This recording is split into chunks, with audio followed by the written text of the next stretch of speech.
घाटशिला में चुनाव प्रचार का शोर थम गया। बाबूलाल सोरेन और सोमेश चंद्र सोरेन से कहीं ज्यादा चंपाई सोरेन और मुख्यमंत्री हेमंत सोरेन की लड़ाई बन चुके इस उपचुनाव में जनता ने सियासत के कई रंग देखे। मुख्यमंत्री हेमंत सोरेन ने पूर्व मुख्यमंत्री चंपाई सोरेन पर व्यक्तिगत हमला नहीं करने का अपना संकल्प तोड़ा, तो वहीं चंपाई सोरेन भी अपने पूर्व सहयोगी दिवंगत शिबू सोरेन के सुपुत्र पर जमकर भड़के। बात औकात दिखाने तक आ पहुंची। बांग्लादेशी घुसपैठ, डेमोग्राफी बदलाव, महिला सुरक्षा, विकास, अपराध से लेकर मैया सम्मान योजना और ग्रामीण सड़कों के निर्माण तक का मुद्दा उछला। चुनाव प्रचार में आंसुओं ने भी अहम भूमिका निभाई। दिवंगत रामदास सोरेन की पत्नी सूरजमणि सोरेन के आंसुओं से जो किस्सा शुरू हुआ था, वह चंपाई सोरेन के आंसुओं पर आकर रुका। एनडीए और इंडिया दोनों ही खेमों ने अपनी पूरी ताकत झोंक दी। महागठबंधन की ओर से मुख्यमंत्री हेमंत सोरेन, उनकी धर्मपत्नी कल्पना मुर्मू सोरेन, झामुमो के तमाम सांसद, विधायक, कांग्रेस के प्रदेश अध्यक्ष से लेकर प्रदेश प्रभारी मंत्रियों, सांसदों और विधायकों ने वहां कैंप किया।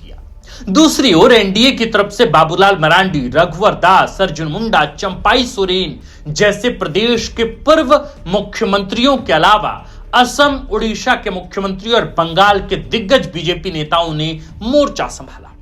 आरोप प्रत्यारोप जमकर बरसे।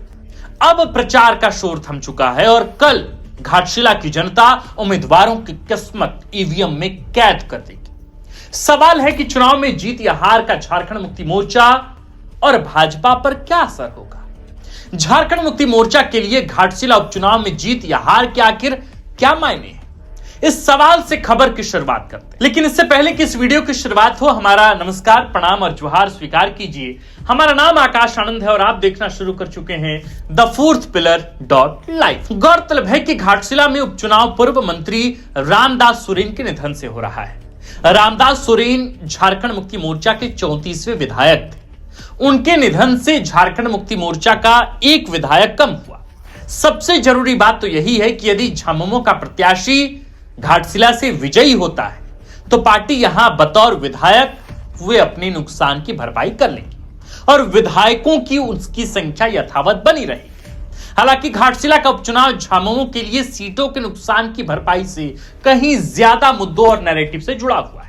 मसलन बीजेपी यह दावा करती है कि पिछले 8 साल के कार्यकाल में हेमंत सरकार ने अपनी लोकप्रियता खोई।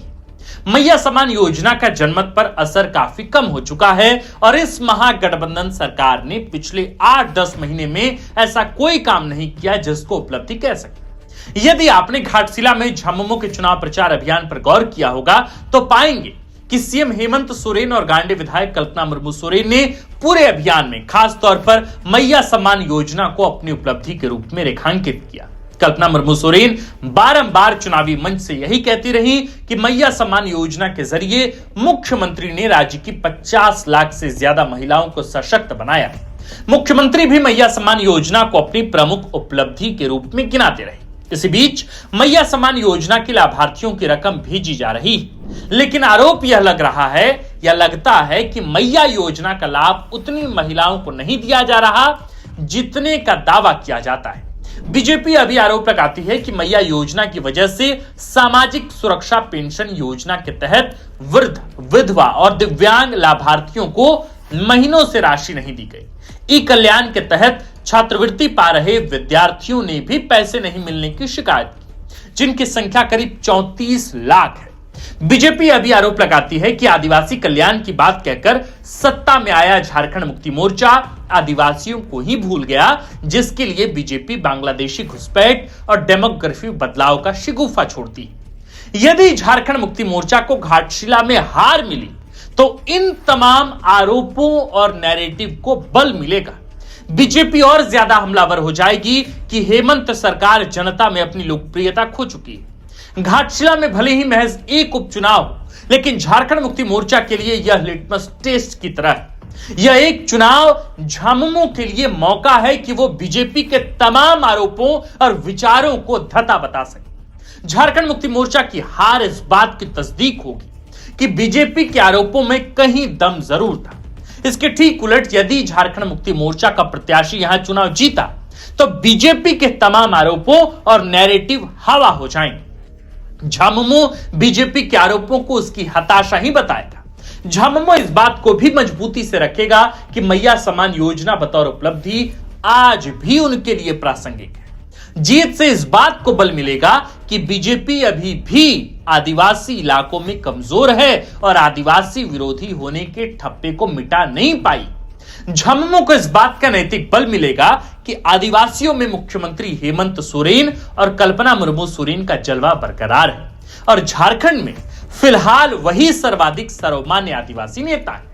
हालांकि इस जीत के बावजूद झारखंड मुक्ति मोर्चा के सामने भविष्य में परिसीमन जैसी चुनौतियां भी खड़ी, जिसको लेकर आशंका है कि सामान्य सीटों की संख्या में इजाफा हो सकता है। शहरी इलाकों में सीटों की संख्या बढ़ सकती है। ऐसा नहीं है कि बीजेपी के लिए उस उपचुनाव में खोने या पाने के लिए कुछ भी नहीं होगा। घाटशिला उपचुनाव में जीत भारतीय जनता पार्टी के लिए संजीवनी का काम करेगी। उपचुनाव में जीत से भारतीय जनता पार्टी के नेताओं और कार्यकर्ताओं में उत्साह का संचार होगा। शीर्ष नेतृत्व का भरोसा भी प्रदेश नेतृत्व पर बढ़ेगा। गुटबाजी और खेमेबाजी को समाप्त करके पार्टी नेताओं को एकजुट करने में मदद मिलेगी। बीजेपी के भीतर यह यकीन पैदा होगा कि यदि एकजुट होकर सही मुद्दों के साथ हमला किया जाए तो झारखंड मुक्ति मोर्चा को मात दिया जा सकता है। लोकसभा चुनाव में 5 सुरक्षित सीट गंवाने के बाद विधानसभा चुनाव में महज 22 सीटों पर सिमटी भारतीय जनता पार्टी को घाटशिला की जीत अपनी ताकत समेटकर उठ खड़ा होने की ताकत देगी। यदि घाटशिला जीते तो पूर्व मुख्यमंत्री चंपाई सोरेन की भारतीय जनता पार्टी में स्वीकार्यता और उपयोगिता बढ़ जाएगी। कोल्हान टाइगर की उनकी छवि को मजबूती मिलेगी, क्योंकि इस जीत को केवल बीजेपी की जीत के तौर पर नहीं देखा जाएगा, बल्कि इसे मुख्यमंत्री हेमंत सोरेन की लोकप्रियता के ऊपर कोल्हान टाइगर चंपाई सोरेन के जनाधार की जीत के तौर पर भी देखा जाएगा। बीजेपी यदि घाटशिला जीती तो बांग्लादेशी घुसपैठ, डेमोग्राफी में बदलाव, आदिवासी अस्मिता और विकास जैसे पार्टी के मुद्दों को बल मिलेगा, जिसके सहारे बीजेपी आगे की रणनीति तय कर सकती। बीजेपी की जीत या हार में बाबूलाल मरांडी की प्रतिष्ठा, अर्जुन मुंडा की प्रासंगिकता और पूर्व मुख्यमंत्री रघुवर दास की सक्रिय राजनीति में वापसी भी दांव पर लगी। 2020 में बीजेपी में लौटे बाबूलाल मरांडी के नेतृत्व में बीजेपी ने प्रदेश में कोई उल्लेखनीय कामयाबी हासिल नहीं की। अर्जुन मुंडा केंद्रीय मंत्री होने के बावजूद खूंटी सीट हार बैठे। रघुवर दास दोबारा प्रदेश नेतृत्व में जगह तलाश रहे हैं। तीनों ही नेताओं ने घाटशिला में खूब मेहनत की और यदि जीते तो इसका फायदा तीनों को मिलेगा, और यदि हारे तो कम से कम शीर्ष नेतृत्व बाबूलाल मरांडी को दी गई ताकत की समीक्षा करेगा।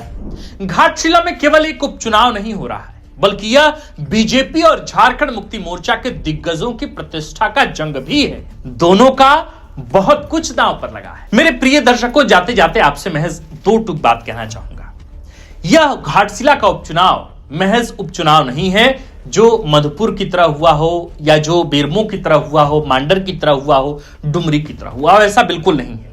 यह तमाम उपचुनाव से घाटशिला का उपचुनाव बिल्कुल अलग है, बिल्कुल अलग है, क्योंकि इस लड़ाई से, इस घाटशिला के परिणाम से नैरेटिव की लड़ाई शुरू होनी है। क्योंकि महज 4 साल बाद पहले लोकसभा के चुनाव होने हैं और इसके बाद विधानसभा के चुनाव होने हैं। इसके पहले जातीय जनगणना होनी है, परिसीमन होना है, महिला आरक्षण लागू होना है।